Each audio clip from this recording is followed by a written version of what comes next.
El rector de Alberto Hurtado. Bueno, muy buenos días. Sí, está bien, sí. Sí, está bien. ¿Sí? ¿Se oye ahí? Sí, está bien, sí. Bueno, a mí los mails que me mandaron me dijeron media hora, me robaron 10 minutos, pero trataremos. Yo quiero, en primer lugar, ¿desde dónde hablo? No quisiera ser autorreferente, pero yo hablo desde una experiencia. Yo entré a la compañía de 15 años y la compañía me dio bases y me dio ventanas. A mí me dio bases al hacer los ejercicios. Yo no entendí nada de los ejercicios. Cuando salimos de la primera semana, de la segunda semana, mis compañeros relacionaban la meditación primera con la segunda, el preámbulo, con no sé yo, nada, no entendí nada. Pero pocas veces he contado, yo hice la meditación del reino con el alma. Y como muchacho de 15 años me hice una herida y escribí,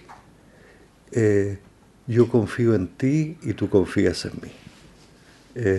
Y yo hace 2 años volví a Loyola y hice el mes de ejercicios con Federico y lo agradezco infinitamente, esa es mi base. Y me abrió las ventanas. Yo entré a la compañía preconciliar, me tocó vivir el concilio. Me mandaron a estudiar teología a Roma durante el concilio, después a Lovaina, estudié sociología, estudié a fondo a Marx, la escuela de Frankfurt, estudié a Habermas, Adorno. En la época me leía Robinson, la teología de la muerte de Dios, me leía Bultmann, y en un momento yo pensé, sobre todo cuando estudiaba sociología, que yo iba a perder mi fe, que no me atrevía a hablar realmente de Jesucristo. Volví a leer el Evangelio con humildad y yo descubrí un Evangelio que no me habían enseñado, algo muy impactante. Y sí recuperé la primera formación de una vieja nana, una vieja mama, una empleada de mi casa, la Mama María, una mujer de campo, una mujer limpia como el agua y transparente que me enseñó a amar a Dios y a hablar de Dios con sencillez. Y eso me salvó en Lovaina y me ha salvado después. A mí la vida me ha puesto en mi país en contacto porque la compañía me abrió ventanas. Yo vengo de una familia muy conservadora donde todo estaba clarito. No sabíamos, como dice una literata chilena, no sabíamos todas las respuestas de memoria y nos cambiaron las preguntas. Y en esas circunstancias es interesante porque a mí la compañía me ha obligado a meterme. Yo tenía todo claro que eran los buenos y los malos. Los masones eran lo más malo de lo malo. Este año cumplieron 150 años la masonería chilena y para mí fue un honor que el gran maestre me convidó a almorzar con los grandes maestres de América Latina. Y me regalaron un vino especial que no se ha podido descorchar porque lo tengo como modelo, con los signos masónicos. Perdón, desde ahí hablo, o sea, de una compañía que yo la oigo hablar de la frontera y no la veo en frontera. Y eso quiero, con mucha sencillez y quiero, en primer lugar, como introducción, 4 ideas que son claras a propósito de esto. El título es Formación para la Misión, especificidad ignaciana y en lo del liderazgo. Entonces quiero hablar en primer lugar sobre el carisma y renovación. El concilio nos propone que las congregaciones religiosas tienen que renovarse en 2 líneas: volver al carisma y abrirse al momento actual. Y esa bifocalidad debe ser el camino de nuestra renovación. A mí me parece que esto vale para las universidades. Y yo veo que el momento actual, el cambio de la ciencia, la exigencia de rankings y de todo eso nos lleva a la institucionalización, a la universidad y nos puede hacer perder el carisma original. El carisma es el alma, es la vida. Es aquello que nos hace creativos, que nos da entusiasmo, que nos permite levantarnos en el fracaso. Y yo por eso insisto que a veces en las universidades los rectores nos enseñan a gestionar la institución y no a gestionar el carisma. Tú hablabas recién, ¿cómo hago que un profesor no solo funcione por sueldo o porque va a obtener una publicación y sin más, sino porque hay un proyecto por el cual vale la pena vivir? Anthony Giddens dice que no vale la pena vivir si no hay algo por lo cual morir. Bueno, eso es tener carisma. Y si una universidad jesuita queremos tener líderes, tiene que tener carisma.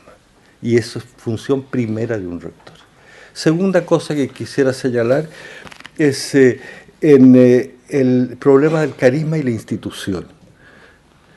San Ignacio, para formar líderes, formó un grupo de hombres, los entusiasmó, les dio un sueño, les dio ideales, pero se encontraron, y yo los invito a releer nuevamente la deliberación de los primeros padres, el problema, este ideal y este sueño se muere con nosotros.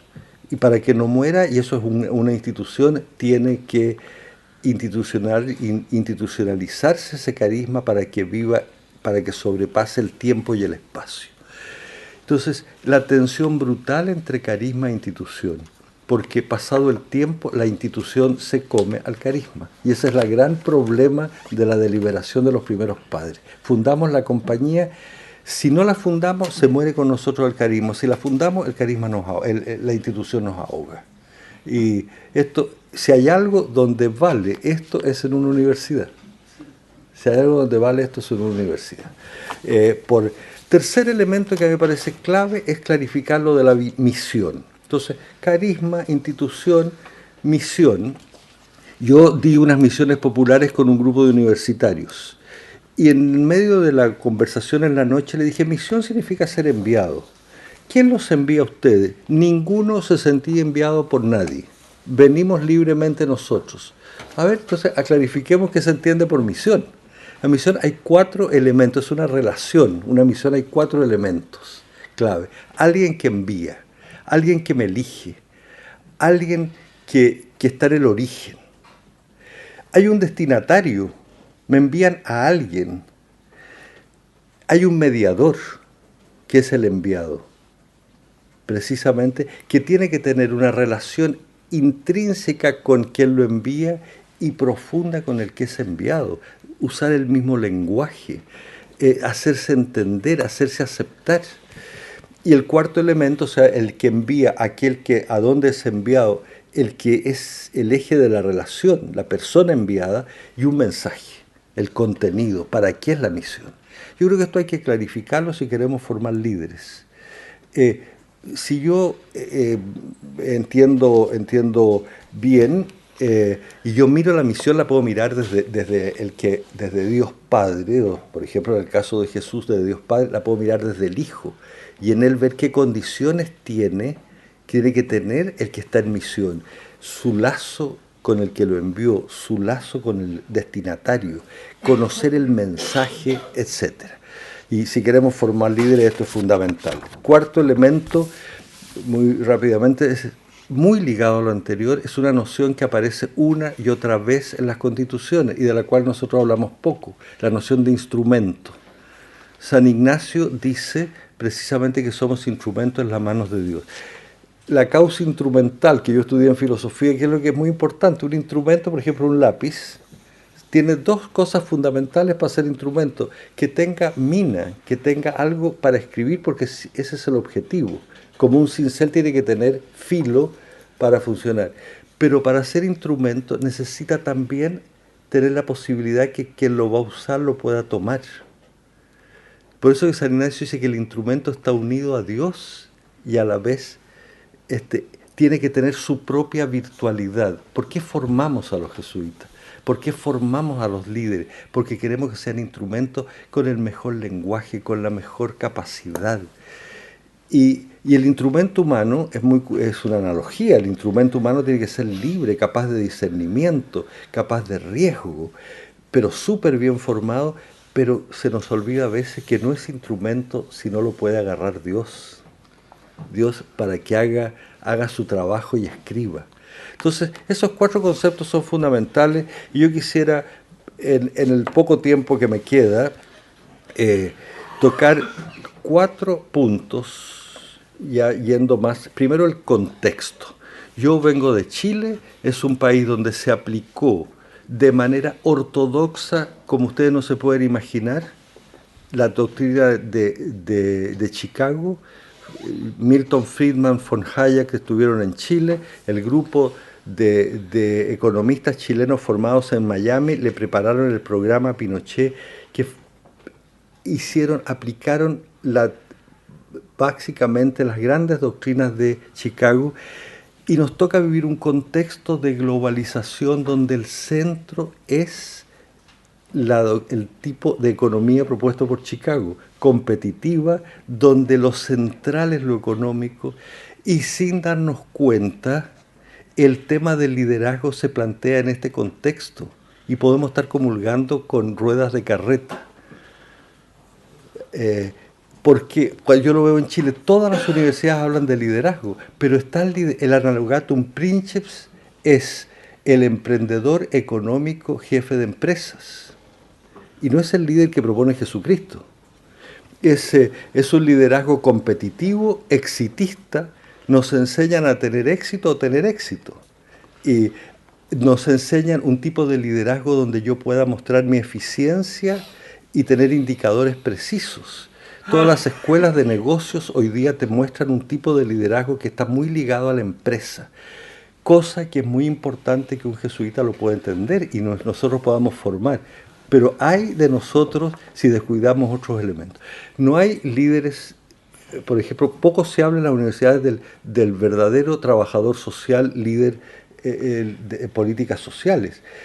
El líder carismático del cual Weber, el que más ha reflexionado sobre el liderazgo, no tiene lugar. El líder carismático no tiene lugar. Y por lo tanto, un líder religioso es muy difícil que se entienda en la perspectiva de la formación de líderes que están dando nuestras universidades. Entonces, eso por un lado, estamos en un contexto muy complejo. Cuidado cuando hablamos de líderes, ¿de qué estamos hablando? Pero hay otra cosa que es muy interesante. Yo recomiendo leer el libro de Castells sobre los movimientos sociales hoy día. Hoy día, en el mismo momento que se nos impone una imagen de líder, más bien empresarial, hay un movimiento enorme extendido desde Islandia hasta los países árabes, a Chile, movimientos sociales de indignados que no aceptan líderes. Es una devaluación de los líderes, desconfianza en los líderes políticos, mucho más desconfianza en los líderes económicos. Entonces, cuidado, ¿en qué mundo estamos viviendo? Eso tenemos que analizarlo acá, porque la mayoría de estos indignados que han votado gobiernos en los países árabes, que en mi país, que se aplicó el esquema de Chicago a la perfección, demuestra que tenemos los mejores indicadores de los mejores indicadores económicos del mundo y un descontento estudiantil imparable, porque hay un malestar profundo. Entonces, como universidad tenemos que reflexionarlo. En fin, no me detengo más porque quisiera tocar a partir de esto dos cosas: el liderazgo en Jesús, liderazgo en San Ignacio y una consideración breve sobre las universidades. El liderazgo en Jesús, no podemos olvidarnos que Jesús es un líder y un formador de líderes. Y su criterio hay que entenderle. Lo que yo hablé, lo que era la misión, el que envía, el liderazgo de Jesús se basa en una experiencia de su Dios, una experiencia paternal de entrega a su voluntad total. Y al mismo tiempo de encarnación. Voy a hablar de esto a propósito de San Ignacio, así que no me detengo más. Ahora, a propósito de Jesús, ¿qué criterios va a tener este líder? Reinterpreta la ley, se plantea ante el poder y enseña que el primero tiene que ser el último, que el que manda tiene que servir. Y forma a sus discípulos y le cuesta mucho hacer que acepten que la vida se gana cuando se entrega y se muere. Y tanto que San Pedro dice, hasta la cruz no. Y cuando llega el Tabor, San Pedro a toda costa le quiere decirle al Señor, por favor, hagamos 3 tiendas aquí, no sigamos marchando a Jerusalén. Este es un problema que tenemos hoy día claramente. Y es interesante que Jesús formó hombres muy débiles que finalmente tuvieron la parresía de anunciarlo a Él y de morir por Él. O sea, es un genio de formación. Y es en este contexto donde me gustaría detener un poquito más en San Ignacio, porque es una manera de leer a Jesús. Eso es una espiritualidad, una manera de leer el Evangelio. Nadal decía que fundar la compañía era conocer la vida de Ignacio.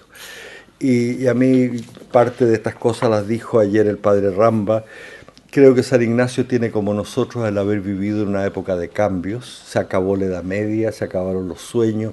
En el siglo XV nace la imprenta, se descubre América y San Ignacio le toca vivir en ese desbarajuste de dos mundos. Hasta ese tiempo había habido algunas globalizaciones, como el Imperio Romano, Alejandro Magno, el Imperio Romano, había habido la globalización del Islam, que se extiende el mismo cristianismo, Gengis Khan, pero obviamente cuando nace San Ignacio el mundo pasa a ser redondo, por primera vez. Magallanes, y cuando muere San Ignacio ya estamos en Brasil, estamos en el África y estamos en Japón y en la India, bien impactante. A él le toca vivir ese cambio profundo y ¿qué es lo que le permite? Primero que nada, como ayer nos decía, una experiencia fundante radical, que es doble, esa experiencia de Loyola y de Manresa. Yo ahí voy a sacar algunas otras conclusiones de las del padre Rambla. Bueno, la primera conclusión, la experiencia de un Dios vivo, de un Dios que me elige y me ama, un Dios que me salva, que no me juzga. Y la experiencia de Jesucristo propia de la devoción moderna. San Ignacio lee la Vita Christi del Cartujano, se entusiasma, escribe con letra, escribe las palabras de Jesús y capta algo que había fundamental del cristianismo. Todas las religiones son el ascenso del hombre hacia Dios. El mismo San Juan de la Cruz habla del ascenso del Monte Carmelo. San Ignacio tuvo la visión contraria y la más cristiana. La religión católica es el descenso de Dios, es la encarnación de Dios. Y eso es impactante porque rompe todas las categorías religiosas. Todos habían construido pirámides, habían hecho altosanos, etcétera, para subir hasta Dios. Es Dios que baja, se hace hombre, comparte la vida. Esta es la experiencia. El padre, ¿cómo se llama? Dominique Bertrand, dice que para San Ignacio ascender es descender. Es algo que me parece interesante y le toca vivir a partir de esa experiencia algunas cosas que tienen, yo diría, dos grandes mecanismos. El magis, el amor que siente, lo hace no ser mediocre y el discernimiento le hace buscar cada vez más. Y su conversión es muy larga y hay varias cosas. Primero, cosas que son claves para un líder. Distinguir los medios de los fines. Esto es clave. O sea, hoy día vivimos en una sociedad que nos llena de medios y nos quita los fines. Parece clave para un líder ser capaz de tener fines para poder ordenar los medios. Y esto es propiamente jesuita nuestro, muy, muy propio de San Ignacio, y ojalá que lo podamos tener. Y al mismo tiempo, aquí hay algo que me parece que yo le oí a Luis Ugalde y que a mí me encanta, porque está muy ligado a esto. San Ignacio es un hombre de grandes sueños y a la vez es un hombre del sentido de lo concreto y de lo posible. Él es contemporáneo de Tomás Moro. El jesuita tiene grandes sueños, utopía, sin embargo tiene un sentido de lo posible. ¿Qué puedo hacer aquí y ahora? Porque si no, es un liderato que te destruye, es una utopía incapaz de generar políticas. Y esto yo lo creo hoy día extremadamente importante, además de la experiencia fundante, los fines y los medios, la utopía y la política. Turén, en su Sociología de la Acción, insiste que no hay movimiento social si no hay una visión de totalidad. Ayer Algo Rambla dijo eso que a mí me parece clave, o sea, una visión. Hoy día creo que nos falta grandes sueños, grandes capacidades de tener una visión que abarque el mundo. Y en esto yo creo que hay un tercer elemento que a mí me llama la atención de San Ignacio, de esta conversión, la capacidad de soportar el fracaso. Creo que es propio de un líder tener espalda. San Ignacio, el padre Aldama dice que el primer gran fracaso para San Ignacio fue la caída en desgracia de su señor, al cual adoraba y al cual le debía tanto, que es el contador mayor de Castilla, Velázquez de Cuéllar. San Ignacio deja Loyola, va a la corte de Velázquez de Cuéllar y después de haberse hecho un hombre entregado a ese líder, cae en desgracia y San Ignacio tiene que ir a servir a otro señor, al duque de Nájera. Por eso su primera gran caída, antes que la herida de Pamplona, es la caída en Arévalo. Y después viene Pamplona, pero tiene otros fracasos. Si todo lo que vio en Loyola y en Manresa lo lleva a Jerusalén y Jerusalén le dicen que no se puede quedar. Entonces, no se desanima, lo que parece el final es el comienzo. Eso es propio de un líder, que procesa el fracaso y lo convierte en posibilidad. Y esto me parece típicamente ignaciano y muy, muy valioso. Y entonces él vuelve, y a mí me llamó la atención que Rembrandt no hubiera dicho, porque en Manresa, San Ignacio, en la visión del Cardonel, entendió los fines y los medios y aprendió que tenía que servir. Dejó de tener una espiritualidad para ser perfecto él, para ser bueno él, sino cómo servía más. Llega a Barcelona en blanco. Y ahí descubre que para servir a los demás, esto es clave para nosotros, tenía que estudiar el descubrimiento de las letras. Y se pone a estudiar con el maestro Ardebol y comienza viejo estudiando con niños y después va a las universidades españolas, etcétera, en búsqueda precisamente de meter las letras en el servicio. Esto a mí me parece clave si queremos formar líderes. Y bueno, es en ese contexto donde San Ignacio también tiene un fracaso enorme, porque los primeros compañeros que tuvo españoles no les resultó. Arteaga y los otros se le fueron, tuvo que partir a París. Y yo diría, ahí está el último gran proceso de conversión de San Ignacio. El liderazgo deja de ser personal y es colectivo, forma un grupo. En la compañía no es para líderes individuales, es una compañía que tiene una misión. Y los entusiasma para eso, les mete carisma, les mete alma, y solo después en Roma descubre que la institución es necesaria. O sea, el último paso de la conversión de San Ignacio es aceptar la institución. Aceptar la institución con todos sus riesgos. Bueno, esto que podríamos detener, ya creo que me ha alargado más de la cuenta. Quisiera referirme brevemente a la universidad, y hay tres cosas que son que me parece interesante tener en cuenta.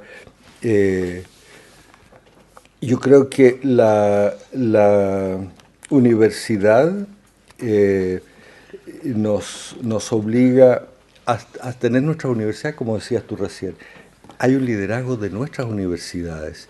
Si se entiende liderazgo como servicio, como ponerse al servicio de los demás, no es nada de orgullo. Es cuál es nuestro servicio específico, cuál es nuestra manera de verdaderamente insertarnos significativamente. Ese es el tipo de liderazgo que buscamos, no el mandar. Y en este contexto a mí me parece que hay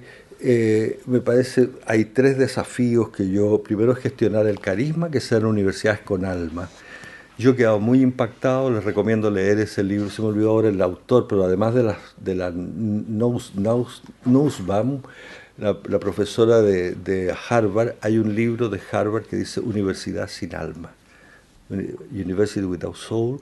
Es dramático porque dice, a nosotros se nos ha impuesto una carrera universitaria de investigación, etcétera, nos han arrebatado la capacidad de educar a nuestros jóvenes y vamos perdiendo el alma por un sistema copiado del sistema más bien productivo hoy día, etcétera. Entonces ahí es un desafío que nuestras universidades tengan alma, tengan sentido de la entrega, del sacrificio, del entusiasmo. Segundo elemento clave, que una charla que yo di en la reunión de México, yo creo que si hay algo importante hoy día es refundar el humanismo. nuestros padres usaron el humanismo grecolatino, se atrevieron a usar las categorías latinas, se atrevieron a usar las categorías morales y políticas latinas y griegas, y las leyeron desde un punto cristiano, pero ese humanismo se agotó, se acabó, es distinto.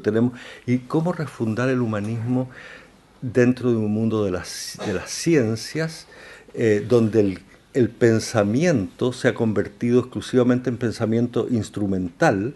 ¿Cuál es nuestro aporte? Yo creo que aquí hay mucho que pensar. A las universidades se nos piden hoy día estar en relación con las empresas. A Chile el Consejo de Rectores llevaron a un experto inglés que yo me enfurecí, le hablé duramente porque nos propuso que las universidades, para ser verdaderamente modernas, teníamos que pasar del Ministerio de Educación al Ministerio de Economía, porque lo importante es la relación universidad-empresa. Claro que hay que tenerla. Y aquí yo me olvidé de decir un elemento de la espiritualidad de San Ignacio. Si hay algo tremendo en la espiritualidad de San Ignacio, es la atención. Nos obligan a ser humildes y sabios. Nos obliga a ser creativos y obedientes. Nos obliga a que tenemos que estar con las empresas, pero si sabe que más, eso no es todo. O sea, es una tensión brutal, y eso es propio de un liderazgo nuestro. Y en ese sentido a mí me parece sumamente importante la capacidad de criticar la cultura globalizada donde nos toca vivir por su centralidad exclusiva en lo económico. Y el último desafío, yo estoy convencido que la Iglesia, como nos lo ha dicho Pablo VI, tiene que evangelizar la cultura. Si hay alguien que tiene esa obligación, somos nosotros. El padre Ranner tiene un artículo notable después del concilio, dice: la Iglesia tuvo un primer desafío brutal, salir de Palestina al Imperio Romano. Hoy día tiene el desafío de salir del Imperio Romano al mundo. O sea, es cambiar radicalmente. Yo he quedado muy impresionado, soy cura. Ahora día los alumnos les piden por favor que hagan tareas, deberes en la casa. Mira usted los malos momentos que he pasado en la misa dominical. Una niñita que se me acerca y me dice: padre, los dones del Espíritu Santo. Llegué a 3. Llegué a 3 porque tenemos una formulación griega y una formulación estoica que no se condice con lo que es lo más profundo tradicional. No se me ocurrió decir: ¿sabes dónde el Espíritu Santo encarnar? Es donde el Espíritu Santo, cuando tú tienes miedo, abrirte las puertas. Cuando la gente no se entienda, que se entienda. No, tomamos la lista greco-latina y no la... Estamos encerrados horrorosamente en la cultura aristotélico-platónica de la naturaleza. Si hay algo impactante en el mundo moderno, fue todo lo que nos dio la antropología alemana de comienzos del siglo XX, que nos dice: a diferencia del animal, el animal es pura naturaleza.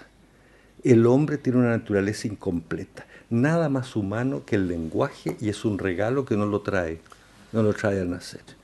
Nosotros tenemos una filosofía y una ética católica basada en la naturaleza, y no tenemos procesado la historia, no tenemos procesada la cultura. Y eso es clave. Si hay un servicio que tenemos que prestar a la Iglesia nos dice: vayan a la frontera, dialoguen con las culturas, y no nos dejan hablar porque nos imponen un lenguaje donde no podemos analizar la cultura y analizar la historia. Entonces, si hay algo que las universidades tenemos que hacer por servicio a la Iglesia, intelectualmente, para poder encarnarnos al mundo que viene, es eso.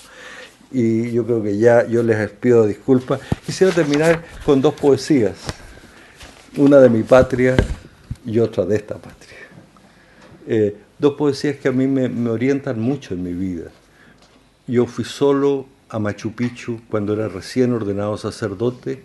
Subí a esa maravilla y llegué cuando todos los turistas se iban. Subí a pie con mi mochila, con mi saco de dormir y mis cosas para decir la misa y el canto general de Neruda. Y en la primera hora de la mañana fui al lugar más alto de Machu Picchu y dije la misa, canté salmos y después bajé tocando las piedras que hoy día son ruinas y fueron palacios. Yo me acuerdo que un día hablándole a los empresarios chilenos en la Cámara Chilena de la Construcción, un edificio inteligente, yo le dije, yo espero que en 300 años más no venga un poeta y diga lo que Neruda dijo en Machu Picchu. Aire en el aire y el hombre, ¿dónde estaba? Piedra en la piedra y el hombre, ¿dónde estaba? Devuélveme al esclavo que enterraste. Pusiste piedra en la piedra y en la base harapos. Carbón sobre el carbón y en lo más hondo lágrimas. Yo soy un amante de la literatura, me impacta haber leído el último, a Moyane, el último premio Nobel, leer a Philippe Roth, leer a Houellebecq, a Philippe Claudel. Es muy impactante el dolor en la humanidad. Jonathan Franzen, impactante lo que significa la cultura moderna. Yo me he enamorado del cristianismo leyendo literatura contemporánea, el dolor del ser humano, la soledad. Y en ese sentido nosotros como universidad tenemos que leer eso. Y quisiera terminar con otra poesía, porque para ser discípulo y líder hay que soñar y ser humilde. Y a eso me impacta mucho un soneto que yo lo leo todos los días de Unamuno. Le encontraron sobre su mesa de trabajo, un hombre de estas tierras, agranda la puerta, Padre, porque no puedo pasar. La hiciste para los niños, yo he crecido a mi pesar. Y si no agrandas la puerta, achícame por piedad. Vuélveme a la edad bendita en que vivir es soñar. Ojalá que como jesuitas, como universidades, seamos humildes, pero podamos soñar altos y como los niños, por lo menos atrevernos a jugar. Muchas gracias.